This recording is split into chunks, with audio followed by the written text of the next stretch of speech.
Hunter, and today I'm doing my book review on the Astronaut's Book Club by Lilly Coppel. I really enjoyed this book. I finished it yesterday. I should have finished it a day earlier, but you know, it happens. You guys know life gets in the way. You don't feel like reading, you can't concentrate, or whatever the reason is. You got lots of hobbies like I do. It's hard to get reading done. So I really enjoyed this book. I thought I was going to like it more than I did. I really did enjoy it. It kept me interested. I was entertained. And it was so interesting to see the lives of these women and their families. I started watching this show last year. I still haven't finished it. So now I want to go and finish it. If you guys have read this book, please leave your comments down below. So it says, as America's Mercury 7 astronauts were launched on death-defying missions, television cameras focused on the brave smiles of their young wives.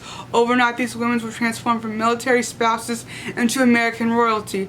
They had tea with Jackie Kennedy, appeared on the cover of Life magazine, and quickly grew into fashion icons. Annie Glenn, with her perfect picture marriage, was the envy of the other wives.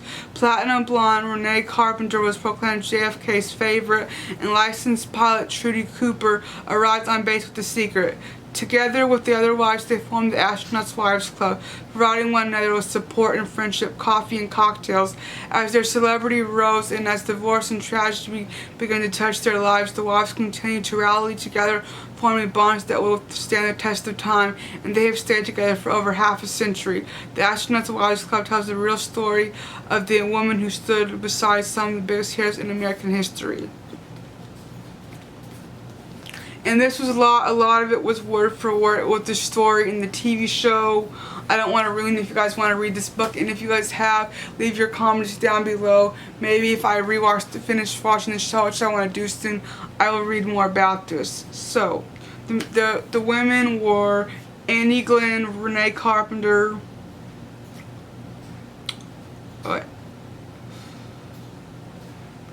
and Trudy Cooper, Renee Carpenter, and Annie Glenn.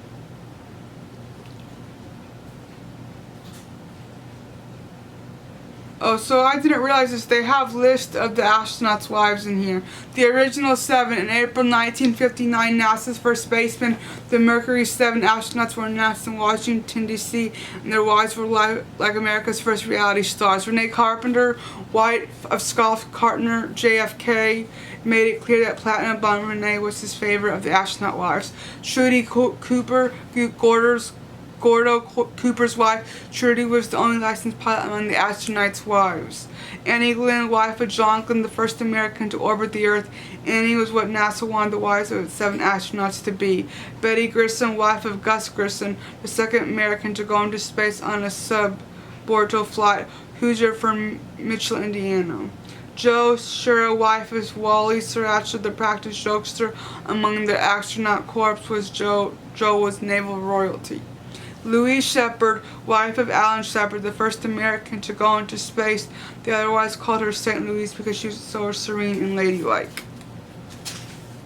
Marge Slayton, wife of Deke Slayton, coordinator of astronauts activities, known as Mother Marge, and she ran the Astronaut's Wives Club.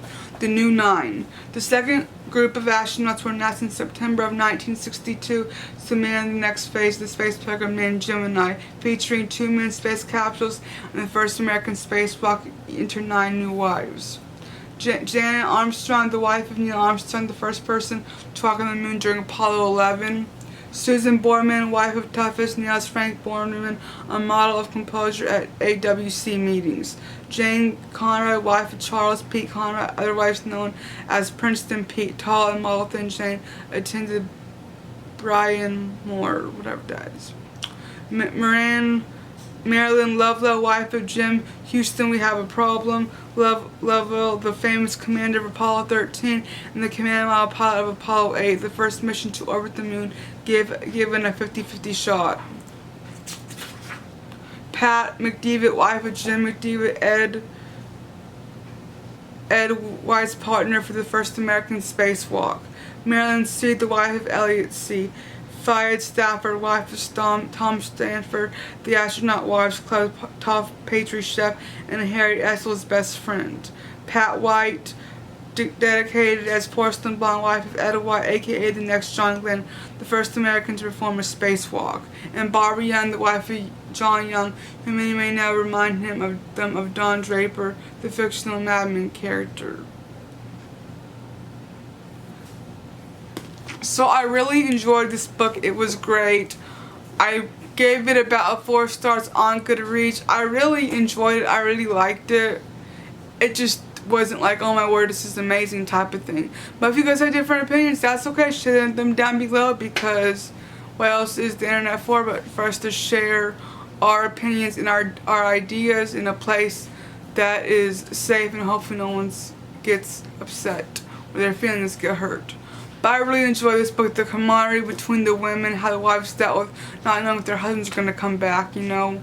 They were, all the tests they had to do, being under the public eye, being in the limelight, being on the television, being on the news, you know, walking around thinking like, oh my word, that's so-and-so's wife, you know, and trying to act perfect when they were raising their kids by themselves. They didn't know when their husbands were coming back, but yet they had to be perfect and act like they had it all together, which at times maybe they did, maybe they didn't. But I hope you guys like this video. Please leave your comments down below, and I'm so glad to get back to filming and sharing my book reviews with you guys. I'll see you guys next time in another video. Goodbye.